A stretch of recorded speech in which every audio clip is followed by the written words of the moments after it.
Hi ಅಲ್ವೋ ನಮಸ್ಕಾರ ಸ್ನೇಹಿತರ.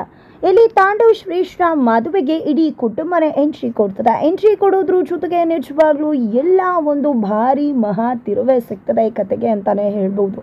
ಹಾಗಾದರೆ ಅಂಥದ್ದೇನಾಯಿತು ನಿಜವಾಗ್ಲೂ ಕೂಡ ಅತ್ತೆ ಅಮ್ಮನ ಮುಂದೆ ಇಲ್ಲಿ ಮಾತಾಡೋಕೆ ಹಿಂಜರಿತದಂಥ ಭಾಗ್ಯ ತನ್ನ ಮಹಾ ನಿರ್ಧಾರವನ್ನು ತೆಗೆದುಕೊಂಡಿದ್ದೆ ಅತ್ತೆ ಮುಂದೆನೇ ಅತಿ ತಾಳಿಯನ್ನು ಕಿತ್ತುಕೊಡೋಕೆ ಮುಂದಾಗ್ತಿದ್ದಾರೆ.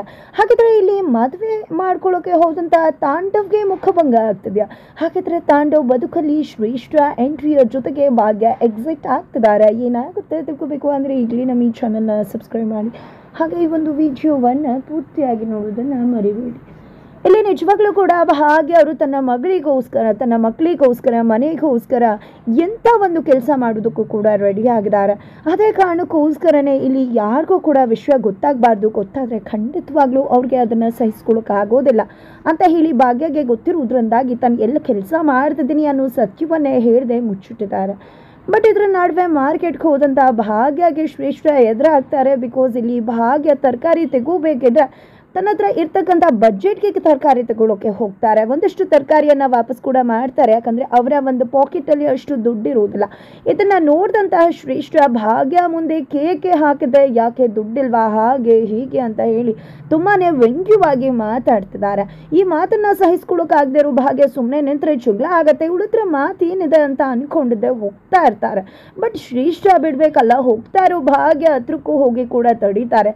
ಏನು ಭಾಗ್ಯ ತುಂಬಾ ಮೆರೀತಿದೆ, ಆದರೆ ಪಾಪ ಇವತ್ತು ಜೀವನ ಮಾಡೋದಕ್ಕೂ ಕಷ್ಟ ಆಗ್ತಿದ್ಯಾ, ಕೈಯಲ್ಲಿ ಕಾಸಿಲ್ವಾ, ಯಾಕೆ ರೀತಿ ಯೋಚನೆ ಮಾಡ್ತಾ ಇದೆಯಾ, ನಿನಗೆ ನನ್ನ ಹತ್ರ ಒಂದು ಸೊಲ್ಯೂಷನ್ ಇದೆ ಅಂತ ಹೇಳ್ತಾರೆ.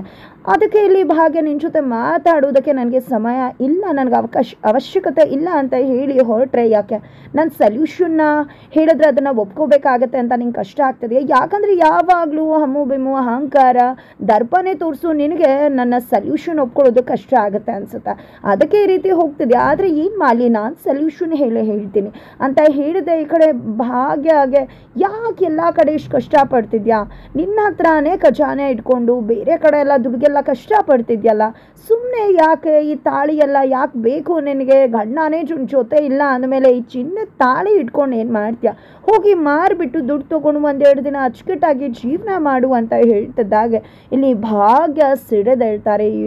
ಎಲ್ಲಿರುತ್ತೋ ಕೋಪ, ನಿಜವಾಗ್ಲೂ ಕೂಡ ರುದ್ರಮ್ಮ ದೇವಿನೇ ಆಗ್ತಾರೆ ಅಂತಾನೆ ಹೇಳ್ಬೋದು. ಈ ಕಡೆ ಭಾಗಮತಿ ಅವತಾರನ ತಾಳ್ದಾಗೆ ಇಲ್ಲಿ ನಿಜವಾಗ್ಲೂ ಭಾಗ್ಯ ಅವತಾರನ ತಾಳಿದ್ದೆ. ಶ್ರೇಷ್ಠ ಕೆನ್ನೆಗೆ ರಪ್ಪ ಒಂದಲ್ಲ ಎರಡಲ್ಲ ತೆಗ್ದು ಬಿಸಾಡ್ಬಿಡ್ತಾರೆ. ಇಡೀ ಮಾರ್ಕೆಟ್ ಜನ ಕೂಡ ಸುತ್ತಮುತ್ತ ನಿಂತ್ಕೋತಾರೆ. ಅದು ನೋಡಿ ನಿಜವಾಗ್ಲೂ ಕೂಡ ಇಲ್ಲಿ ಶ್ರೇಷ್ಠಾಗೆ ಅವಮಾನ ಆಗ್ತದೆ.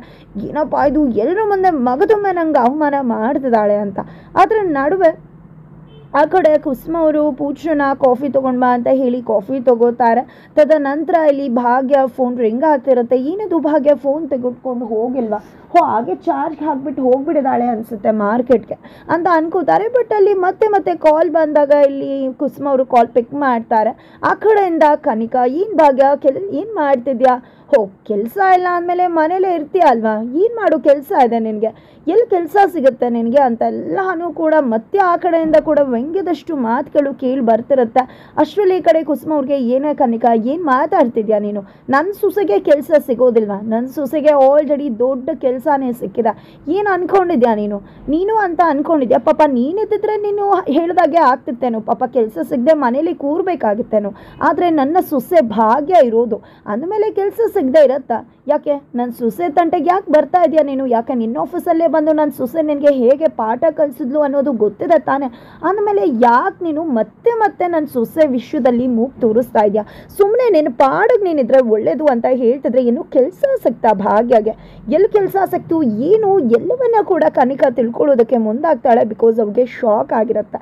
ಈ ಕಡೆ ಕುಸುಮವರು, ನಿನಗೆ ಯಾಕೆ ಅದೆಲ್ಲ ಹೇಳಬೇಕು, ಸುಮ್ಮನೆ ನಿನ್ನ ಪಾಡಿಗೆ ನೀನಿದ್ರೆ ಒಳ್ಳೇದು, ಇಲ್ಲ ಅಂದರೆ ಖಂಡಿತವಾಗ್ಲೂ ನನ್ನ ಸೊಸೆ ತಂಟೆಗೆ ಬಂದರೆ ಖಂಡಿತ ನಿನ್ನನ್ನಂತೂ ಸುಮ್ಮನೆ ಬಿಡೋದಿಲ್ಲ ಅಂತ ಹೇಳಿ ಕಾಲ್ ಕಟ್ ಮಾಡ್ತಾರೆ. ಆ ಕಡೆ ಕನ್ನಿಕಾ ಫುಲ್ ರೆಬಲ್ ಆಗಿದ್ದಾರೆ. ತನ್ನ PA ಕರೆಸಿದ್ದೆ ಏನು ಮಾಡ್ತಿದ್ರ, ಭಾಗ್ಯ ಎಲ್ಲಿ ಕೆಲಸಕ್ಕೆ ಸೇರ್ತಾಳೋ ಅನ್ನೋ ಅಪ್ಡೇಟ್ನ ತಗೋಬೇಕು ಅಂತ ಹೇಳಿದ್ದೆ ಅಲ್ವಾ ಅಂದಕ್ಕೆ, ಖಂಡಿತ ಮೇಡಮ್ ನಾವು ಅದೇ ಅಪ್ಡೇಟ್ನಲ್ಲಿ ಇದ್ದೀವಿ, ಆದರೆ ಯಾವುದೇ ರೀತಿಲೂ ಕೂಡ ಕೆಲಸ ಮಾಡ್ತಿಲ್ಲ, ಭಾಗ್ಯ ಅವರು ಅಂದಾಗ ಏನು ಹೇಳ್ತಿದ್ರ, ಈಗ ತಾನೇ ಭಾಗ್ಯ ಕೆಲ್ಸಕ್ಕೆ ಹೋಗ್ತಿದ್ದಾಳಂತ, ನನಗೆ ಇವತ್ತು ಸಂಜೆ ಒಳಗೆ ಎಲ್ಲಿ ಕೆಲಸ ಮಾಡ್ತಿದ್ದಾಳೆ, ಮ್ಯಾನೇಜರ್ ಎಲ್ಲ ಇನ್ಫಾರ್ಮೇಷನ್ಸ್ ಕೂಡ ಬೇಕು, ಇಲ್ಲ ಅಂದರೆ ಖಂಡಿತ ನಾನು ಸುಮ್ಮನಿರುವುದಿಲ್ಲ ಅಂತ ಹೇಳ್ತಾರೆ. ಫೈನಲಿ ಇಲ್ಲಿ ಭಾಗ್ಯ ಏನು ಕೆಲಸ ಮಾಡ್ತಿದ್ದಾಳೆ ಅನ್ನೋ ಸತ್ಯ ಎಲ್ಲರ ಮುಂದೆ ರಿವೀಲ್ ಆಗೋ ಸಾಧ್ಯತೆ ಸಾಕಷ್ಟಿದೆ. ಬಿಕಾಸ್ ಇಲ್ಲಿ ಕನ್ನಿಕಾ ಅದನ್ನು ತಿಳ್ಕೊಂಡಿದೆ. ಖಂಡಿತ ಭಾಗ್ಯಗೆ ಆ ಕೆಲಸನೂ ಇಲ್ದಂಗೆ ಮಾಡ್ತಾರೆ, ಜೊತೆಗೆ ಆಕೆ ಮಾಡ್ತಿರೋ ಏನು ಕೆಲಸ ಅನ್ನೋ ಸತ್ಯವನ್ನು ಕೂಡ ಎಲ್ಲರ ಮುಂದೆ ಬಯಲಾಗೋ ಚಾನ್ಸಸ್ ಇದೆ.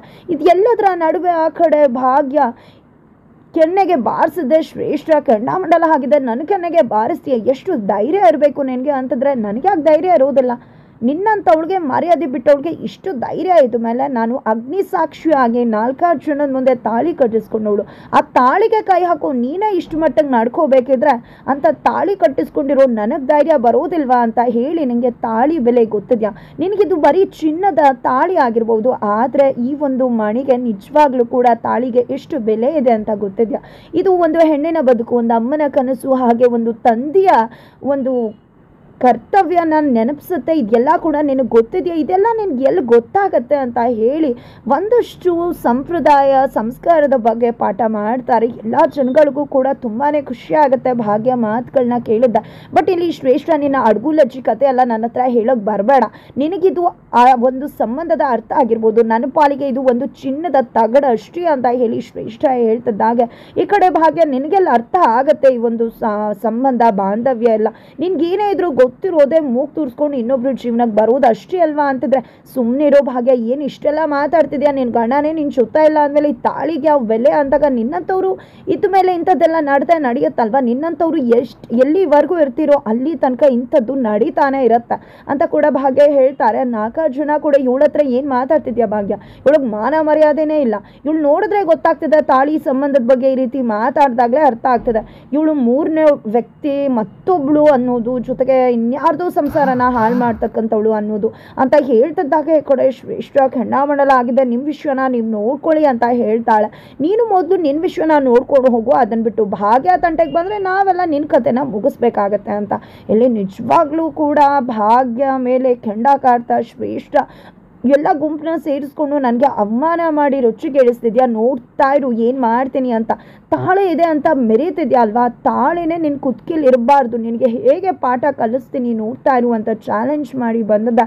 ಫುಲ್ ರಿಬಲ್ ಆಗಿದೆ, ಇವತ್ತೇ ನಾನು ಮದುವೆ ಆಗಬೇಕು, ತಾಳಿ ತಾಳಿ ತಾಳಿ ಅಂತ ಎಷ್ಟೆಲ್ಲ ಅವಮಾನ ಮಾಡ್ತಾರೆ ನನಗೆ, ಯಾವಾಗಲೂ ಕೂಡ ಇವತ್ತೇ ನಾನು ತಾಂಡವ್ನ ಮದುವೆ ಆಗ್ತೀನಿ, ಆ ಭಾಗ್ಯಗೆ ಸರಿಯಾಗಿ ಪಾಠ ಕಲಿಸ್ಲೇಬೇಕು ನಾನು ಅಂತ ಅಂದ್ಕೊಂಡು ಅವಳ ಫ್ರೆಂಡ್ ಶೌರ್ಯಾಗೆ ಕಾಲ್ ಮಾಡಿ ನಾನು ತಾಂಡವ್ ಮದುವೆ ಆಗಬೇಕು ಇವತ್ತು ಅಂತ ಹೇಳಿ ಮದುವೆಗೆ ಸಿದ್ಧತೆ ಮಾಡ್ಕೊ ಅಂತಾರೆ. ಆ ಕಡೆ ಶೌರ್ಯ ಕೂಡ ಎಂತೆಂಥೋ ಕಪಲ್ಸ್ನ ಮದುವೆ ಮಾಡಿಸಿದ್ದೀನಿ ಇವತ್ತು, ಹೆಂಗೆಂಗೋ ಇರೋರನ್ನ ಮದುವೆ ಮಾಡಿಸ್ಬೇಕು, ಸರಿ ಆಯಿತು ಅಂತ ಹೇಳಿ ಮದುವೆ ಮಾಡಿಸೋದಕ್ಕೆ ಮುಂದಾಗ್ತಿದ್ದಾರೆ. ಫೈನಲಿ ಇಲ್ಲಿ ತಾಂಡವಂತೂ ತನ್ನ ಮಗಳು ತನ್ನ ಕಾಲ್ ಮಾಡಿಲ್ಲ ಅಂದ್ಕೊಂಡು ರೆಬಲ್ ಆಗಿದೆ. ಈ ಕಡೆ ಶ್ರೇಷ್ಠ ಮಾರ್ಕೆಟಿಂದ ಮರ್ತಿದ್ದಾಗೆ ಎಲ್ಲಿಗೆ ಹೋಗ್ತಿದೆ, ಇವತ್ತೇ ನಿನ್ನ ಮದುವೆ ಆಗಿಲ್ಲ ಅಂದರೆ ನಾನು ಸುಮ್ಮನೆ ಅಂತ ಹೇಳಿ ತಾಂಡವ್ನ ಮದುವೆಗೊಪ್ಪಿಸಿ ಫೈನಲಿ ದೇವಸ್ಥಾನಕ್ಕೆ ಮದುಮಗಳಾಗಿ ತಾಂಡವ್ ಶ್ರೇಷ್ಠ ಹೋಗಿದ್ದಾಯ್ತು. ಇದರ ನಡುವೆ ಭಾಗ್ಯಗೆ ಕುಸುಮ ಅವರು ಮನೆಗೆ ಬರ್ತಿದ್ದಾಗೆ ಕನಿಕಾ ಈ ರೀತಿ ಕಾಲ್ ಮಾಡಿದ್ಲು, ನಿಂಗೆ ಕೆಲಸ ಸಿಕ್ತು ಅಂತ ಹೇಳಿದೆ, ನಿನ್ನ ಮ್ಯಾನೇಜರ್ ಹತ್ರ ಮಾತಾಡ್ತೀನಿ, ನಾನು ಕರ್ಕೊಂಡು ಹೋಗುವ, ಕನಿಕಾ ಏನೇ ಹೇಳಿದ್ರು ನಿಮಗೆ ಕೆಲಸ ತೆಗಿಬಾರ್ದು, ನಡಿ ಹೋಗೋಣ ಅಂತಿದ್ರೆ ಭಾಗ್ಯ ಕರ್ತ್ಕೊಂಡು ಹೋಗೋದಕ್ಕೆ ಹಿಂಚರಿತಿದ್ದಾರೆ.